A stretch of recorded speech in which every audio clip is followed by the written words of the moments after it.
The campaign ground was hot. People were shouting, flags were flying, and Labour Party supporters filled the place. Peter Obi took the microphone and his voice cut through the noise. Then he turned to the crowd. He said, "My people, I want to ask you a simple question. Has Soludo fixed Anambra State since he became governor?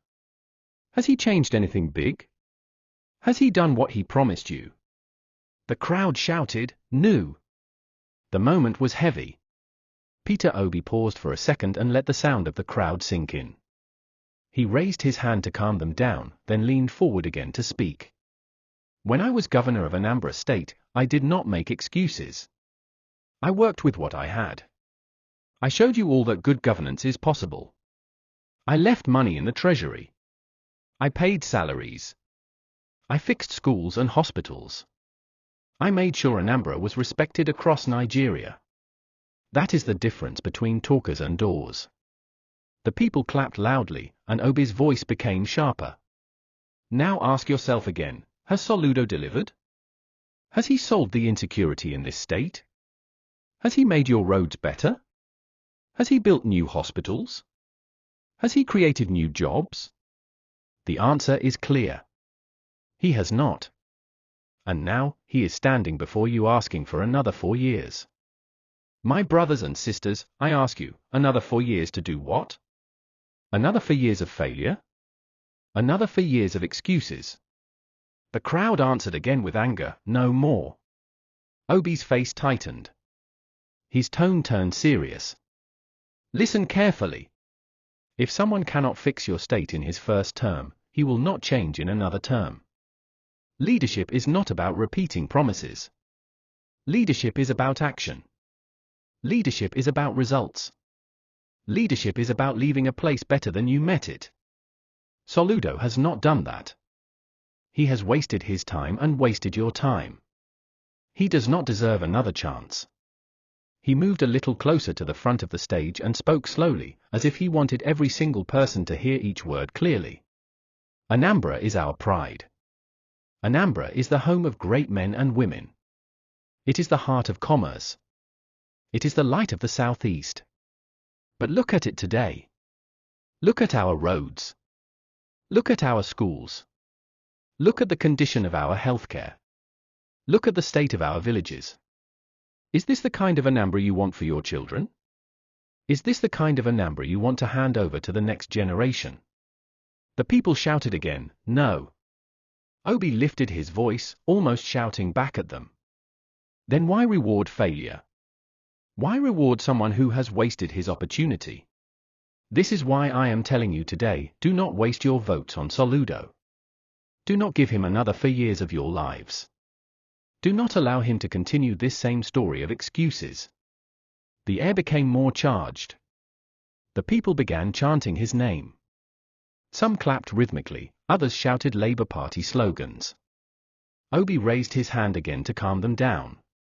"I am not here for noise. I am here for the truth. And the truth is this: Anambra needs fresh leadership.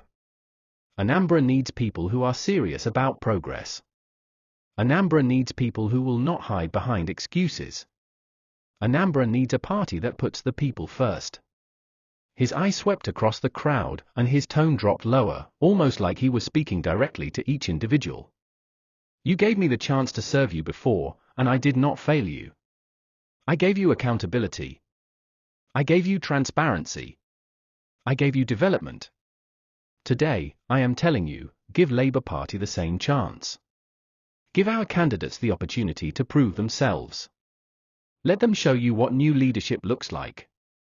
The people cheered again, louder this time. Obi smiled but quickly turned back to his serious expression. "Do not let anybody deceive you. Do not let promises confuse you. You have already seen the reality. 4 years have passed, and nothing has changed. It will not suddenly change in another 4 years. Do not waste your time, do not waste your votes, and do not waste the future of your children." The sound of the crowd echoed across the campaign ground. People shouted Labour Party over and over again. Some were waving flags, others raised their hands in agreement. Obi pointed to them and said firmly, You, the people, have the power. The government belongs to you, not to one man. You decide the future of this state. And I am begging you, do not allow failure to remain in power. Do not allow mediocrity to continue. Stand up and say enough is enough. It is time to do away with Soludo. It is time for a fresh start. The noise became overwhelming. People were clapping, whistling, and shouting enough is enough. Obi ended with strong words. This is your state. This is your land. This is your future. The power is in your hands. Do not waste it. Vote Labour Party, and together we will build the Anambra that we all dream of. The campaign ground shook with voices, songs, and chants of support. The message was clear. Peter Obi had spoken, and the people had listened. Obi did not stop there. He walked around the stage and looked serious.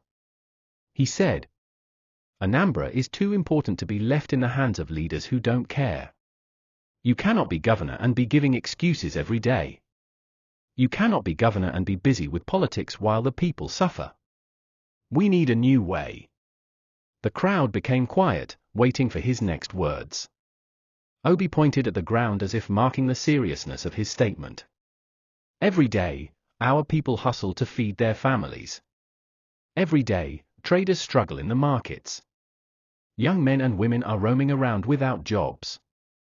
Mothers are crying because hospitals are not working. Fathers are worried because roads are bad and insecurity is rising. These are not things to joke with. These are not things to explain away with stories. These are things that require real work. The audience clapped and shouted in agreement. Obi turned to the Labour Party candidate standing behind him and stretched out his hand. These are young men and women who want to serve. They are not coming with big grammar.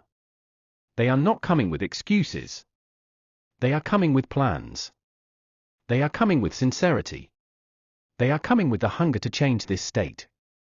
I am telling you, Anambra, give them a chance. Stand with them. Stand with Labour Party. The people roared, Labour! Labour! Labour! Obi smiled, then his face turned serious again. Do you know why I am saying this? Because I know what bad leadership does. I know how it destroys the dreams of our youth. I know how it keeps us from moving forward. If we continue like this, Anambra will keep going backward. We cannot afford to waste another 4 years. We cannot afford to hand over our destiny to people who do not care. The crowd clapped harder. Some were waving flags with Labour Party symbol. Obi's voice rose louder. Look around you. Do you see development? Do you see new schools? Do you see new industries? Do you see hope for the youth? No. What you see are abandoned projects, broken promises, and failed leadership. My people, we cannot continue like this. It is time to rise. It is time to say enough is enough. The people shouted, enough is enough. Obi's tone grew even sharper. When I was governor, I showed you that money can be used well. I did not borrow recklessly. I did not waste resources. I managed your funds like my own. I left savings. I invested in education. I invested in healthcare. That is how a governor should act. That is how leadership should be. A governor is a servant, not a master. A governor is accountable, not arrogant. But what do you see today? Empty talk. Empty promises. And excuses. The crowd clapped, and Obi raised his hand again to calm them. I am telling you the truth because I care. I am telling you the truth because I cannot stand here and lie to you. Anambra deserves better. You deserve better. Your children deserve better. Do not let anybody confuse you with sweet words. Look at their record. Look at what they have done in 4 years. If they failed in the first years, they will fail again in the next years. That is the truth.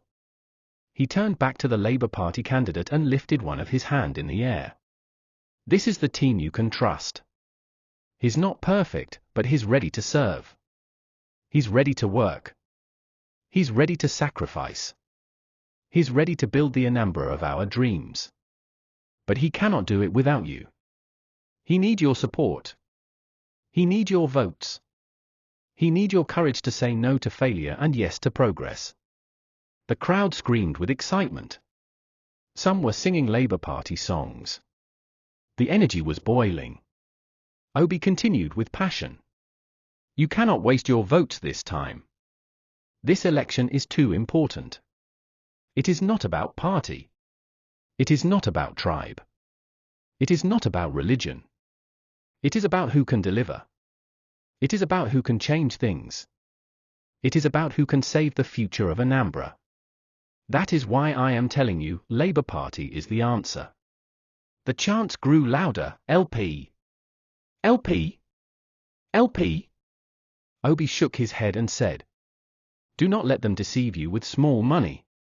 Do not let them deceive you with promises they will never keep. For years is not a joke. For years is your life. For years is the life of your children. For years is the future of this land. So, I beg you, do not waste it again. Choose wisely. Choose Labour Party. Choose progress. The people clapped, cheered, and raised their hands high. Obi then ended with powerful words. Anambra, the choice is in your hands. You can continue with excuses, or you can start a new chapter. You can continue with disappointment, or you can embrace change. You can continue with failure, or you can stand with Labour Party and build the Anambra of your dreams. The power is yours. Do not waste it. This is your moment. This is your time. The noise from the people shook the ground. They were shouting, clapping, and chanting. The message was clear. Peter Obi had lit a fire in Anambra, and that fire was Labour Party. While Obi was shaking Anambra, another political fire was burning in Abuja. Atiku Abubakar had heard Wike's recent attack. Wike had gone on television, shouting about betrayal and calling Atiku a man who cannot be trusted. He made noise in rallies, repeating the same words. But Atiku came out calm and direct. Atiku said, Wike is wasting his energy. He is shouting betrayal because he wants attention. But let me tell him today. Wike is a servant to the APC government. He is an errand boy for Bola Tinubu. That is the truth. Reporters gasped. Cameras flashed. The statement spread quickly. Atiku did not stop. He adjusted his voice, looked straight at the journalists, and said, I don't have time to trade insults with Wike. Nigeria is collapsing, the economy is falling, and insecurity is everywhere. That is what I am focused on, how to rescue Nigeria, not how to answer a noisemaker. The reporters leaned closer, their microphones pointing to him. Atiku's words carried weight. He was not joking, and he was not smiling. If Wike thinks politics is about making noise, let him continue. But I will not join him. While he is running errands for his new masters in APC, Nigerians are suffering. While he is busy dancing for power, children are out of school, fuel prices are high, and people cannot eat. That is the reality. That is what matters. That is what I am talking about. The words were sharp. The political temperature was rising. Atiku leaned forward and continued. Wike should stop pretending. He should stop acting like he is fighting for the people. He is not. He is fighting for himself. He is busy protecting the government he once criticized. He is standing behind the very system that is destroying Nigerians. And yet, he wants to lecture me about betrayal? Who is the real betrayer here? The one who stood against bad governance, or the one who now serves under it? The journalists murmured. Some shook their heads, others nodded. Atiku's statement was drawing blood. He pressed on. This country is in danger. People are losing hope every day. Businesses are closing down. Farmers cannot go to their farms. Traders cannot sell because prices are too high. This is not the time for drama. This is not the time for shouting matches. This is the time for solutions. Wike can keep playing with politics, but I will keep talking about how to fix Nigeria. The moment was tense. Reporters scribbled, cameras rolled, and Nigerians waited for more. Atiku had chosen his words carefully, but he was not holding back. Let me tell Wike one more thing, Atiku said.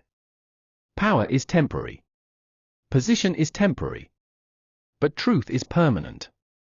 The people know the truth. They know who is standing for them and who is standing against them. They know who is fighting for their future and who is serving those who destroyed their present. Wike may insult me today, but tomorrow, Nigerians will judge all of us by our actions, not by our words. He took a pause. His tone dropped lower, more serious. I am not angry with Wike. I only feel sorry for him. A man who once called APC the enemy is now running errands for them. A man who once shouted against Tinubu is now defending him. That is not politics. That is desperation. That is betrayal, betrayal of the people, betrayal of his own words, betrayal of his own history. The crowd of journalists grew louder with whispers. They could sense how direct the words were. Atiku concluded strongly. For me, I will not waste my time exchanging words with Wike. I will spend my time talking about the economy, talking about jobs, talking about insecurity, talking about how to bring hope back to Nigeria. That is where my energy will go. Nigeria first, not insults. The word spread fast across Nigeria. Social media buzzed, newspapers carried the headline, and television stations replayed the clip again and again. Atiku had fired back. He did not just answer Wike, he exposed him. He called him what many Nigerians had started whispering, a servant of APC, an errand boy to Tinubu. The political battle lines grew sharper. While Peter Obi was warning Anambra against Soludo, Atiku was warning Nigeria against Wike's loyalty to APC. Two different battles, but the same message: leaders must be judged by their actions, not their noise. And Nigerians were watching, listening, and waiting for what would come next.